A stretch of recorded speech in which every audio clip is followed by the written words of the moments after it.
ada 5 perkara. Rupanya 5 barang. Siji taharatul a'dha'i minal hadathi wan najsi. Siji suci dari hadas dan najis. Hadas baik hadas kecil maupun hadas besar. Tidak boleh membawa najis. Pakaiannya kena najis namanya najis. Najis dengan mutanajis berbeda. Paham? Kalau najis itu bendanya, datnya. Kalau mutanajis benda yang terkena najis. Makanya kencing itu najis. Yang pertama adalah harus suci dari hadas dan suci dari najis. Paham? Ada kaki kamu kena tai ayam, itu harus disucikan dulu. Yang kedua apa? Wasatrul aurati bilibasin tahirin. Menggunakan menutup aurat dengan pakaian yang suci. Mana batasan aurat? Kalau laki-laki mulai pusar sampai berarti ditutupi, ujungnya yang dilututi, dengkul lebar. Paham? Ramadan kabeh ditutup kecuali kontrabine wis sandulan. Yang penting wajahnya sama telapak tangan tidak tertutup. Paham? Paham ya? Yang ketiga apa? Wal wuqufu ala makanin qahirin. Kan sarunge bolong ning rokok. Di antara lutut sampai pusar. Kok kelihatan kulitnya, maka tidak sah itu. Kamu harus apa? Baru sebagai roda harus niat misah dari yang jadi makmum dari imamnya. Rosa boleh bareng. Pakaiannya tidak menutup aurat, tapi ada yang terbuka. Paham? Nah, al-ibratu fil ibadah bima fi nafsil amri faqat. Tulis sendiri. Yang diperhitungkan dalam ibadah itu adalah hakikat perbuatan ibadah dan juga hatinya mukal. Dzon itu apa? Dugaan, penyongkone. Penyongkone itu kan asumsinya awal atine kumaha kok. Contoh misalnya, kamu mau wudu, tapi kamu ragu-ragu iki banyu iki mutanajis apa sih kan? Ketika airnya sedikit kurang dari 2 kolam, maka ketika kamu ragu dalam hati kamu, tinggalkan. Kalau kamu melakukan berarti tidak sah. Paham? Contoh lagi kamu sholat, niat sholat, mari niat, tapi ini hati ini kerentet. Iki gue dapat ujian, sunat biata sudah yang sunat. Barang mau putih jemuran, nah ngentas jemur. Maka itu sudah tidak sah kamu sholat. Paham? Tidak sah. Kenapa? Karena hati kamu bercabang, tidak total. Maka yang diperhitungkan dalam urusan ibadah itu adalah hakikat perbuatan. Apa hakikat perbuatan? Siji tempatnya kudu suci, pakaiannya kudu suci, perbuatannya ya kudu, rukunnya ya kudu sesuai. Apa rukunnya? Ya niat, takbir, baca Fatihah. Ketika ada baca Fatihah, dia tidak sah, batal sholat kamu. Paham? Ketika kamu melihat imamnya misalnya kok rokoknya bolong, kok sarungnya bolong, nengok kok katon, batal. Paham? Batal. Maksudnya batal itu kalau dia tidak tahu, ya tidak apa-apa, karena namanya tidak tahu. Tapi ketika dia tidak tahu kemudian diingatkan sama makmumnya, Pak, sholat sampean itu batal, boleh sampean sarungnya bolong, gitu kan? Suruh ulangi lagi. Makmumnya tidak boleh ikut bareng. tidak boleh ikut, tapi harus mufaroqah, pisah dari imam. Niat sudah yang dewekan. Paham tak?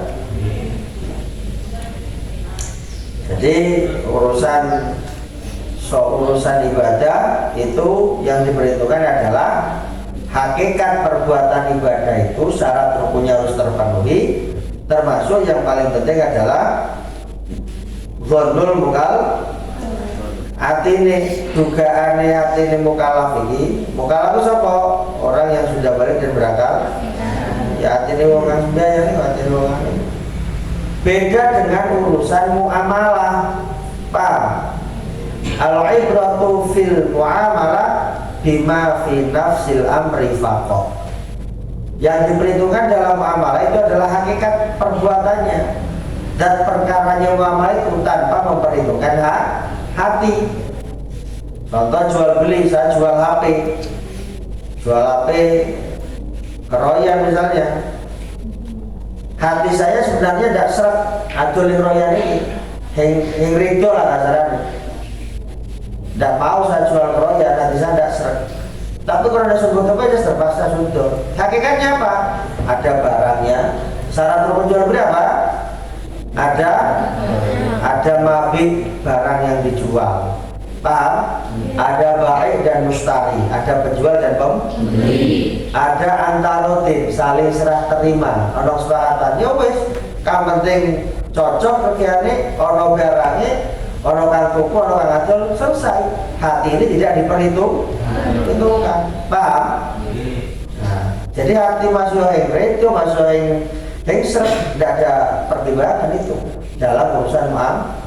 Tapi dalam ibadah sangat menentukan hati itu. Paham ya? Makanya syaratnya ini, syarat rukun itu harus jelas semua, harus dilawan. Di samping meskipun kamu syarat rukunnya terpenuhi, tapi hati kamu tidak mantap, alias hatinya masih mamang, juga tidak sah. Paham? Tapi contoh deh, sekelabi wis suci, wis suci tempat ada sekolah najis, kemudian sholatnya ragu-ragu, baik kok iki kok udah tasik, daputan yang sunnah batal, itu sudah batal kan? Dilanjutkan sudah tidak sah. Ikilah pentingnya wong kang ngerti hukum ali si nongau. Wa ilmu bidukhulil waktu, dan tahu memastikan dengan majingnya waktu. Nah, karena urusan sholat ini sudah ditentukan waktunya muakkad. Jadi waktu zuhur itu kapan, waktu asar itu kapan, waktu maghrib isya itu kapan, itu sudah pasti waktunya ditentukan. Tanda-tandanya apa? Kalau kamu hari ini kan memudahkan untuk waktu zuhur, waktu sholat dengan jam. Di dalam kitab ini dulu pernah saya jelaskan, nanti akan ketemu juga. Apa tanda-tanda waktunya? Dengan matahari. Nah, ini matahari itu. Kan biasanya di ada masjid itu dulu, zaman dulu itu yang ada jam kompas itu pakai bayang, Mbak. Nah, ini misalnya ini benda, kan biasanya ono benda berdiri andewan dulu. Ada enggak yang masjid-masjid kuno itu? Ono mesin yang tengah-tengah. Itu untuk penanda, dan di kitab ini ada nanti penjelasannya. Waktu zuhur itu apa? Ketika condongnya bayangan melebihi bendanya. Maksudnya matahari itu kalau di tengah-tengah, ini misalnya benda satu. Kalau matahari di tengah-tengah, maka yang namanya bayangan itu ya ngono. Tapi ketika matahari geser ke barat, condong, kemudian bayangan itu ono bayangan paham ya? Bayangan itu condongnya bayangan, berarti bayangan itu ono ning wetan, jam matahari mulon sithik, kalau matahari di tengah-tengah, maka bayangan di tengah-tengah itu. Nah, tapi kalau matahari ke barat, maka bayangannya agak sedikit geser ke timur. Nah, ketika bayangan ini sudah geser ke timur, maka sudah masuk waktu zuhur. Sampai kapan waktu zuhur itu?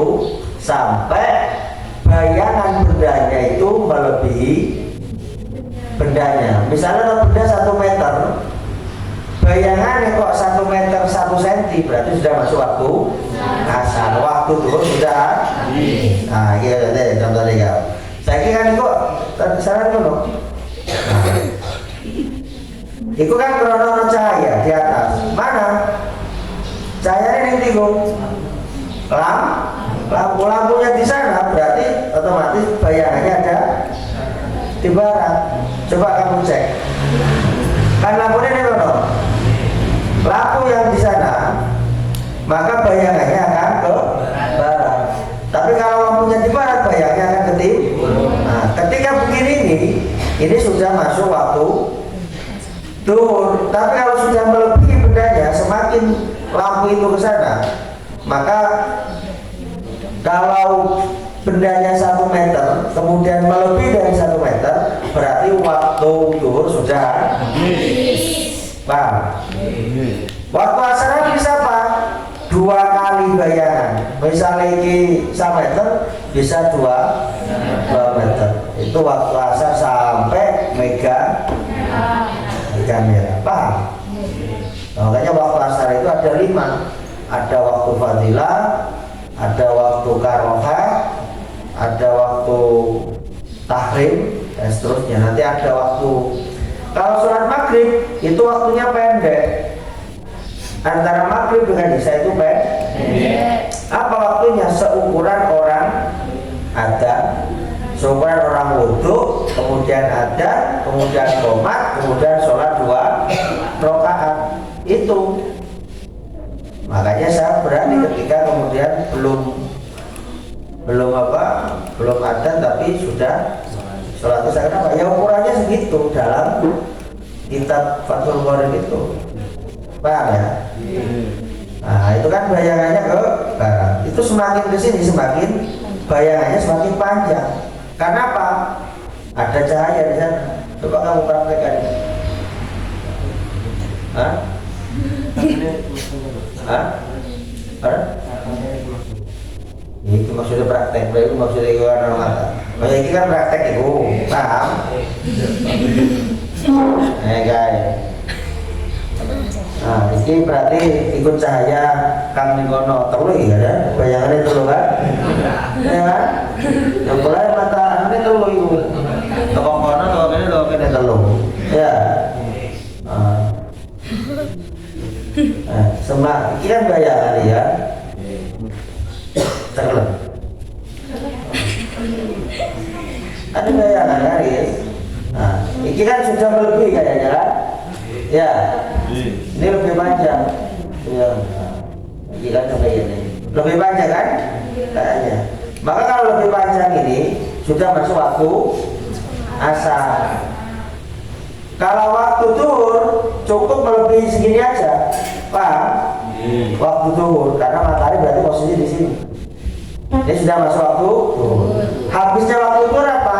Bayangan sama dengan bendanya melebihi sedikit. Entah pas waktu zuhur berarti masuk waktu asar. Waktu asar habis apa? 2 kalinya ini.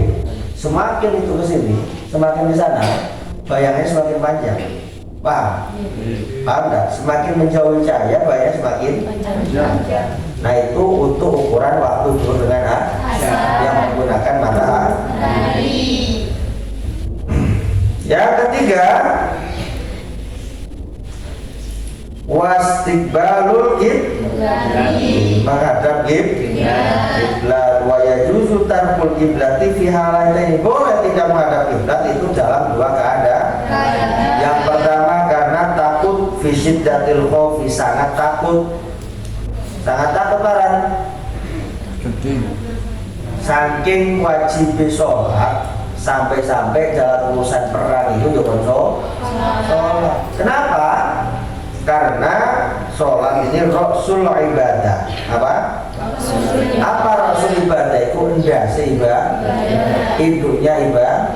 Makanya wong yang duwe sikil mati urip, yang duwe tangan mati urip, tapi jangan yang duwe endas yang kira urip. Kenapa? Karena kunci daripada kehidupan tadi itu ya orang endas, paham? Otaknya bisa mikir, bisa ngomong, bisa nulis, bisa bernafas, bisa mendengar, karena kuncinya ada di situ. Maka yang dimaksud rasul ibadah itu yang dihisab lebih dulu itu adalah sholat. Makanya sholat ini tidak bisa ditawar, hatta sampai orang mau meninggal pun wajib sholat selama dia masih punya kesadaran. Sholatnya dengan apa? Dengan hati. Makanya yang bisa ngatet coba tulung, yang bisa logo konturu mereng, yang bisa turun mereng turun terlentak, yang bisa gerak yang aku bisa saking wajibnya. Makanya coba bisa niru wani ninggal sholat mantarokas sholat ta'amjan fakod kafaro jihad. Tulisan hati-hati begitu. Mantarokas sopo nih wong kang ninggal sholat dengan sengaja, maka dia sungguh menjadi kafir secara terang. Jadi terang-terangan nantang Gusti Allah dan pemimpin sembahyang itu. Makanya lanang ini waktu Jumatan ngoleh ninggal Jumatan, ngoleh ninggal sembahyang. Kecuali lari wadon, karena memang ada dispensasi, ada rukhsah, ada dispensasi. Bagi laki-laki tidak ada ceritanya dispensasi untuk sholat. Mengharapi mati wit kamteng eling nanti ini mati wajib sholat tak. Makanya juga bisa tinggal sholat. Boleh dalam keadaan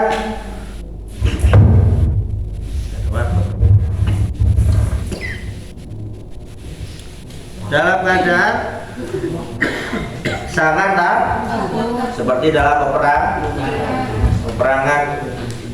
Yang kedua, dalam kondisi sholat sunat di perjalanan di atas kendaraan. Kalau misalnya di kapal, harus tinggali sholat sunat. Kemudian kok kapalnya muter-muter sehingga berubah arah kiblatnya, tidak apa-apa. Paham? Yang penting di awal sudah menentukan kiblat. Cukup.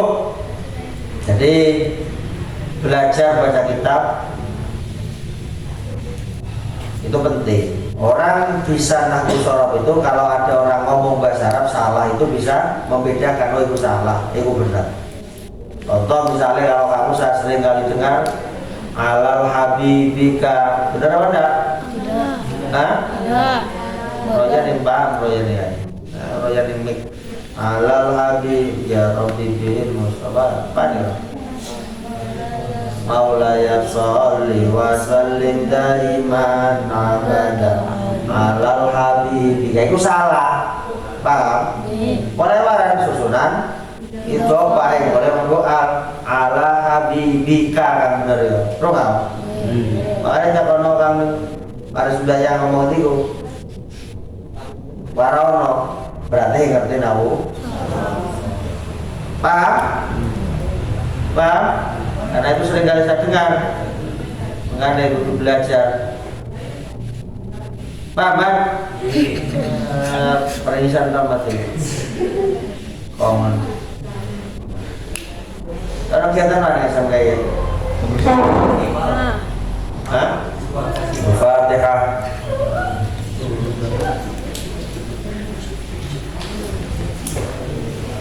Assalamualaikum warahmatullahi wabarakatuh.